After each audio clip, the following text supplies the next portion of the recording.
Today I'm here with Ruth Slenczynska, and I'd like for us to talk a little bit about the evolution of your teaching style and how it arrived to what it is today. So when did you first start teaching, Ruth? Yes, I first started teaching when I was about 19, and it happened in a kind of very ordinary way. I worked at the record library at the University of California because it was a place where I could do my homework and earn money at the same time. Just had to find the records that a person wanted to borrow, have them sign for it, hand them the record, and that was it. It was not very difficult. One day, Professor Manfred Buchhofzer came and asked if I had a recording of the first sonata of Chopin in C minor. And I said, I don't have a recording of that. I've been asked that question before, and we don't have that recording. And he said, pity, because I wanted to demonstrate from it. And I said, but Dr. Buchhofzer, I can play that sonata. And he said, really? Come to my office after you're through working. So I did. And I knew that sonata perfectly well because I just learned it in the course of my Chopin learning when I was a little girl in Paris. He had the music, I could start anywhere, and I knew that sonata. So he told me to come at that session, and he told me where to start, where to stop, and I did, and I enjoyed his lecture. The students enjoyed it, and he told me to come to the next lecture, which was on the second sonata. So there I was. I had a job, and I quit the record library in favor of Dr. Buchhofzer. And it was a lovely way to start working because I knew all this music that he wanted me to demonstrate. And one of the kids who was in his class asked me if I would teach her. And I said yes. And that's how I started to teach. And as you look back on that period, what did you enjoy most about teaching? The contact with other people who enjoyed music, because I was alone all of my life. I couldn't talk to my sisters about it, and there was nobody to whom I could talk music. And you have to be able to speak with other people about something special, and this was how it all started. You taught at the University of Illinois from 1964 to 1987, at which time you had students from all over the world study with you. My question for you is, I know at the same time you were also balancing a performing career. So how did you manage to balance the difficulty of teaching and performing at the same time? And I had a husband.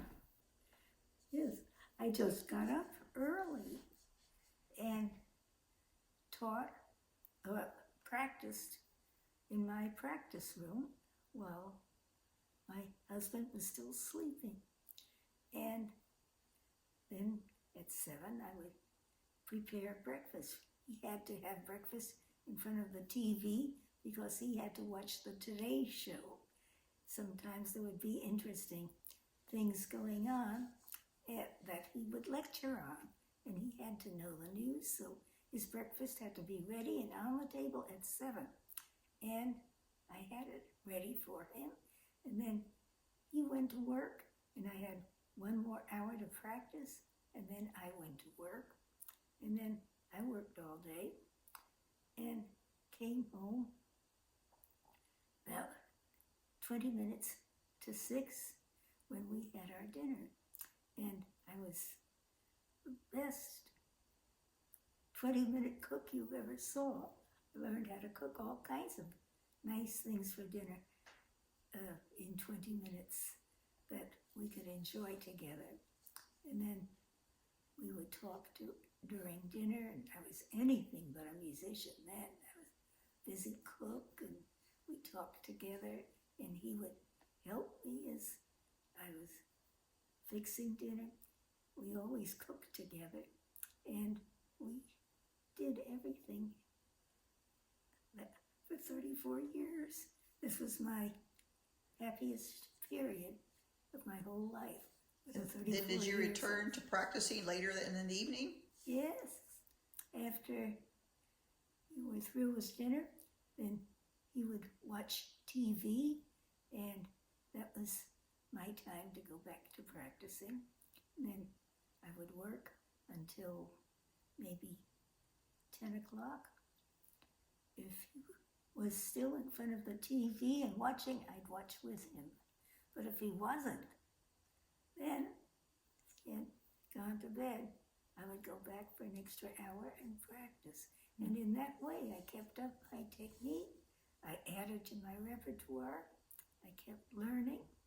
And it was a wonderful life, our life together. So there's a current debate going on about how it's difficult for some students, especially when they're in graduate programs, having degree recitals, they have to get ready. And when the teacher's gone performing, it can be difficult for the student. How did you manage that with your students? Most of the concerts that I would play would be during the winter season, on weekends. And in the beginning, most of the concerts I played were substituting for somebody else.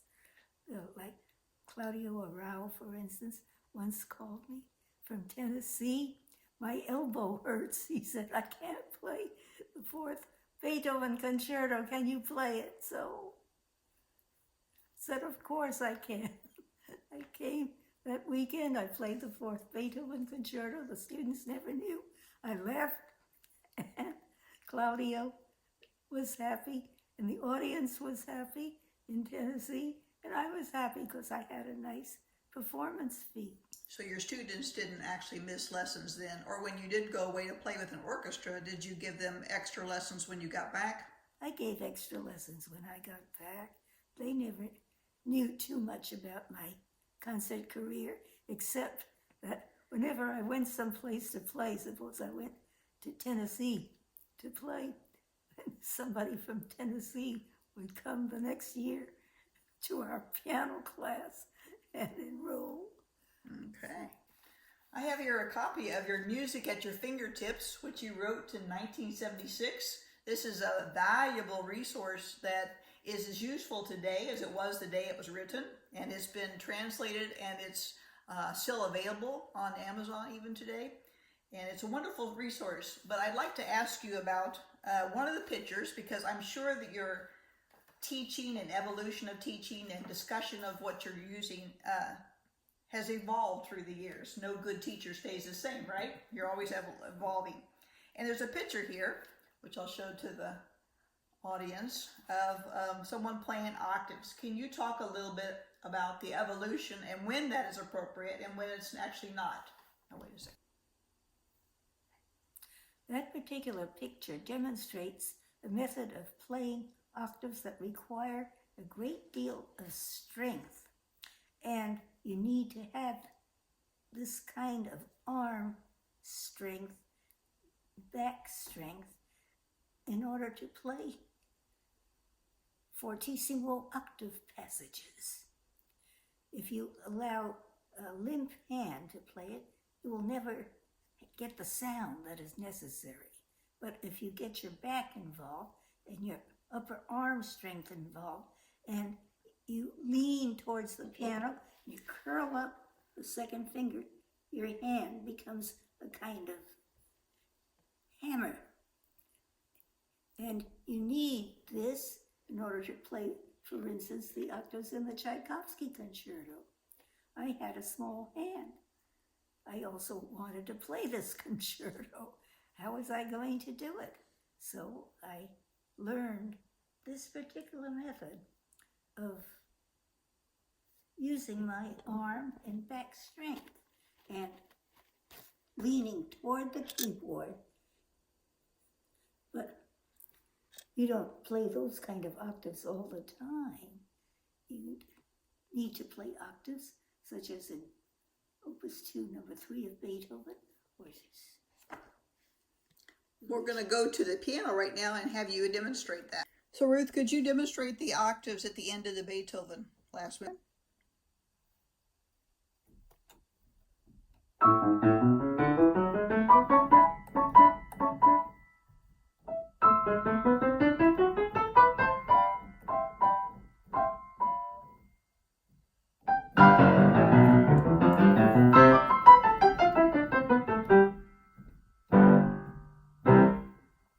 And that was done without warming up and everything else. Pretty amazing. Could you also demonstrate the broken octaves in the first movement, because that is another type of rotation that has been touted by so many pedagogues today, of wrist rotation, which you utilize as well.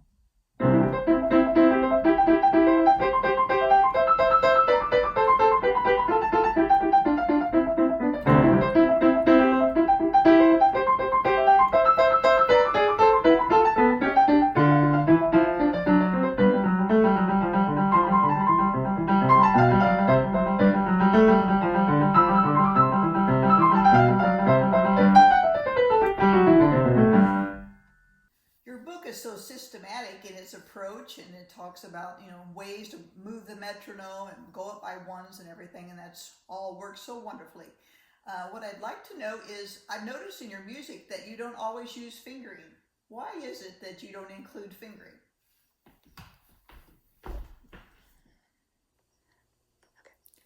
Over the years, I've learned how to make up my own fingering. I never could use the fingering that was offered by the editor of the music that I was working on. So I learned right from the beginning to make up my own fingering, which suited my hand. And I never would write it down, because when I put the music away and looked at it years later, I would want to use new fingering, not be bothered by the fingering, my old fingering. And so I'm always free to change my fingering.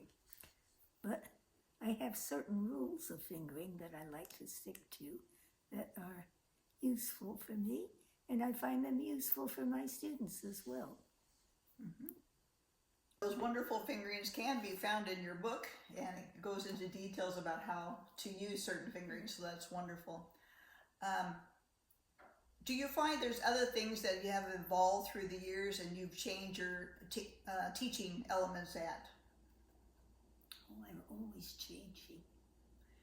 For instance, I try to teach the student to trust his ear more. I used to teach them to just produce the sound that the composer wanted. And this is very important to do. But in this way, their sound becomes stylized. And I don't want that to happen. I want the student to learn how to use his ear to dictate how the sound should be. This is really the most important thing a teacher has to do for a student, is to educate the ear to change with every instrument. I noticed that at the end of phrases you raise your wrist in a very relaxed manner. Can you explain why it's so important for students to do that? So that you don't get tired when you play. If you don't do that, then you are lifting. And you must not lift your hand, you must let it hang. Let it hang from the wrist. And like that, you are always relaxed. Ruth, how old are you? 96. 96 years old, and you're still able to play without tension in your body, and you don't have a lot of pain otherwise than what any 96-year-old would have waking up in the morning, right? And so how is it that you've been able to play so many years without damaging your hands? Well, playing should not damage your hands. It makes your hands strong to play. And as a child, you were playing, practicing 8 hours a day or more? Yes, And as an adult as well? yes. And even today, you're playing many hours a day practicing, and that's not damaging your hands. Oh, And so how do these great pianists damage their hands then? by being too stiff, by not lifting up their hands and letting them hang, but lifting the hands this way, which is very damaging because you pull the muscles. Watch a pianist play, pulls this way. This is the wrong way.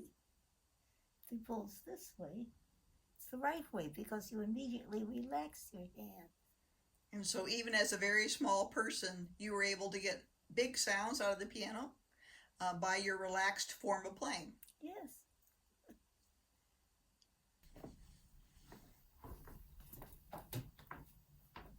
Since your publication of this book, Ruth, you've also written a article, little information about how to memorize.